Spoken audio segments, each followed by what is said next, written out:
যুক্ত থাকুন, সঙ্গে থাকুন, দেখতে থাকুন কলকাতা নিউজ 19। নমস্কার, আপনাদের সাথে আমি দিশা। কলকাতা নিউজ 19-এ আপনাদেরকে স্বাগত। শুরু করছি আজকের বিষয়। 22 এপ্রিল দমদমের ইন্দিরা গান্ধীর মূর্তির প্রাদদেশে দমদম বিধানসভা কেন্দ্রের জাতীয় কংগ্রেস মনোনীত প্রার্থী শিক্ষিকা সুস্মিতা বিশ্বাসের সমর্থনে এক পথসভা অনুষ্ঠিত হয়। সেদিনের পথসভায় প্রচুর লোকের উপস্থিতি লক্ষ্য করা যায়। সেদিনের পথসভায় নারী সম্মান, স্বাস্থ্য, শিক্ষা থেকে কর্মসংস্থান ও বাংলাতে দুর্নীতি চালাচ্ছে তৃণমূল কংগ্রেস এই কথা তুলে ধরেন ও ওই বিষয়ে বক্তব্য রাখেন জাতীয় কংগ্রেসের নেতা নেতৃত্বরা। দমদম বিধানসভা কেন্দ্রের জাতীয় কংগ্রেস প্রার্থী সুস্মিতা বিশ্বাসকে হাত চিহ্নে ভোট দিয়ে জয়যুক্ত করলে জাতীয় কংগ্রেস যে 5টি প্রতিশ্রুতি সংবাদ মাধ্যমের সামনে তুলে ধরেন সেগুলি হলো মহিলাদের জন্য 2000 টাকার সহায়তা, দুর্গা সম্মান বিধান, স্বাস্থ্য সুরক্ষা, শিক্ষার আলো, যুব সম্মান ও কৃষক সম্মান। এই প্রতিশ্রুতিগুলি তুলে ধরেন। এই পথসভার আরও বিস্তারিত জানতে চোখ রাখুন আমাদের সংবাদ মাধ্যমে। হাই স্কুলগুলো বলুন, তার কি পরিস্থিতি এই মুহূর্তে দাঁড়িয়ে? কটা করে ছাত্রছাত্রী সেই স্কুলগুলোতে আছে, আপনারা গিয়ে একবার খোঁজ নিয়ে দেখুন। এবং তার পাশাপাশি আপনারা দেখুন সেই সমস্ত অঞ্চলে যে সমস্ত বেসরকারি স্কুল আছে, সেই দিল্লিতে প্রায় 2 বছর হতে চললো ক্ষমতায় এসছে বিজেপি। তারা ক্ষমতায় আসার আগে বলেছিল আমরা ক্ষমতায় এলে প্রত্যেক মহিলাকে 2500 টাকা করে দেবো।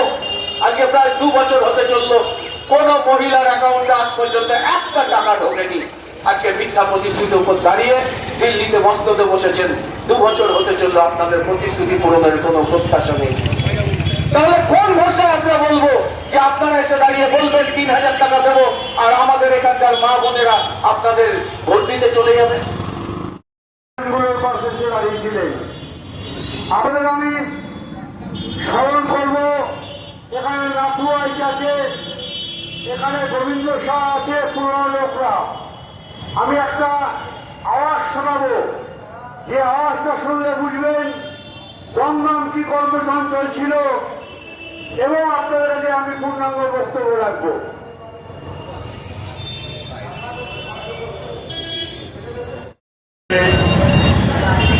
আমাদের প্রার্থী সুস্মিতা বিশ্বাসকে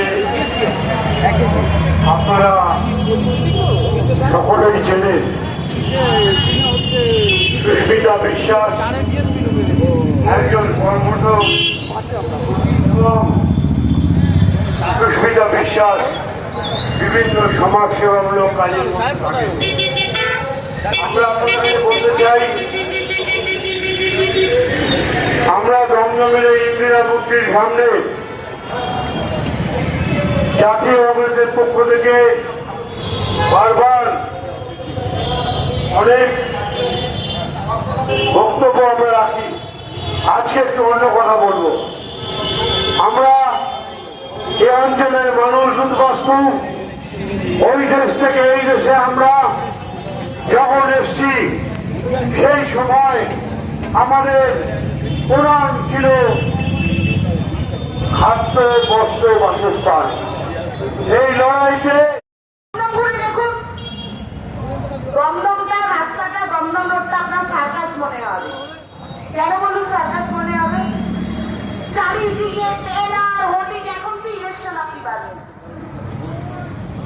মেলা মেলা উৎসব, মানুষের নিত্য প্রয়োজনীয় জিনিসপত্রের দাম বেড়ে যাচ্ছে,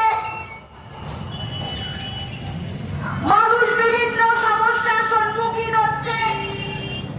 ছেলে মেয়েদের চাকরি নেই, 35টা সেক্টরে ছেলে মেয়েরা রাস্তায় বসে আছে। 36,000 ছেলে মেয়ের চাকরি চলে গেছে, পেটে 35,000 ছেলে মেয়ের চাকরি এখনো ঝুলন্ত অবস্থায় আছে। তার চিন্তা নেই। মানুষের অন্ন, বস্ত্র, বাসস্থান, শিক্ষা, স্বাস্থ্য, কোনো কিছুর চিন্তা নেই। চিন্তা একটাই, কোথা থেকে এটা আসবে। যেখানে এটা আছে সেখানে মৌমাছির মতো সব এমনি ভিড় হয়ে যায়, আর যেখানে এটা নেই তখন মৌমাছির মতো ভিড়ও নেই। আপনার প্রবলেম শোনারও লোক থাকবে না, শুনবে কিন্তু সেই প্রবলেম আপনার সলভ করবে না। কারণ আপনার যদি প্রবলেমই সলভ করে দেয় তাহলে তো আপনি আর তার কাছে যাবেন না। আপনাকে কি করে ঝুলিয়ে রাখবে? এই যে আমার আগে বাপুয়ারা যে সাইরেনের আওয়াজটা শোনালো না আমাদের কলকারখানার, ছোটবেলায় আমরা এটা শুনতাম দমদমে। চারিদিকে কলকারখানার সাইরেনের আওয়াজ, এটা খুব নস্টালজিক। আমার মনে হয় এইটা আমাদের অনেকের কাছে খুব নস্টালজিক। সভা নিশ্চয়ই বার্তা, আমরা বার্তা দিতে চেয়েছি মানুষের কাছে, মানুষ যাতে আমাদের হাত ভরে আশীর্বাদ করে, আমাদের যাতে সকাল সকাল গিয়ে আমাদের বোতাম, হাত চিহ্নের বোতামটা টিপে আমাকে ভোট দিয়ে যাতে নির্বাচিত করে। জনগণের প্রতি এইটাই বার্তা, কোনো প্ররোচনায় যেন জনগণ পা না দেয়, কোনো ঝামেলায় যেন তাদের নিজেকে না জড়ায়, তারা শান্তিপ্রিয়ভাবে তারা বুথে যাবে, বুথে গিয়ে তাদের ভোটটাকে কাস্ট করবে, করে আমার মনে হয় যে যে যার জায়গায় আবার ফেরত চলে আসা উচিত।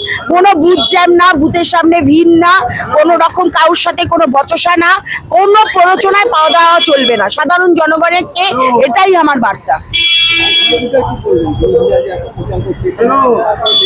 প্রচার করছে বলুন, টাকা করে দেবে, পেয়েছেন? 2 কোটি করে বছরে চাকরি দিবে বলেছিল, পেয়েছেন? কংগ্রেস তেলেঙ্গানায়, কর্ণাটকে যেসব জায়গায় বলেছিল মেয়েদের যাতায়াত ভাড়া ফ্রি, মেয়েদেরকে 2000 টাকা করে দেওয়া হবে, সেগুলো সব পাচ্ছে অন্যান্য স্টেটে। কংগ্রেস যে স্টেটে আছে সেই স্টেটে যেইগুলো বলা হয়েছিল, যে সমস্ত আমরা পণ করেছিলাম, আমাদের যে প্রতিজ্ঞা করেছিলাম, আমরা 4টে-5টে ওত নিয়েছিলাম, ওত নেওয়ার সময় বলেছিলাম যে আমরা এগুলো, এই প্রকল্পগুলো চালু করব। বিভিন্ন ছেলেদের জন্য ভোকেশনাল কোর্স, মেয়েদের যাতায়াতের খরচা ফ্রি, মেয়েরা যাতে মাসিক 2000 টাকা করে পায়, এবং বিভিন্ন রকম ভাবে 10 লাখ টাকা করে বিমা, 10 লাখ টাকা করে স্বাস্থ্য বিমা, বিভিন্ন রকম প্রকল্প চালু করেছিল। 200 ইউনিট বিজলি ফ্রি, সমস্ত রকম উন্নয়নের আশ্বাস বাংলার বুকেও দিয়েছে। এবং বাংলার মানুষ যদি আমাদেরকে আনে, জাতীয় কংগ্রেসকে আনে, তবে অবশ্যই এই সুযোগ সুবিধাগুলো বাংলার মানুষ পাবে।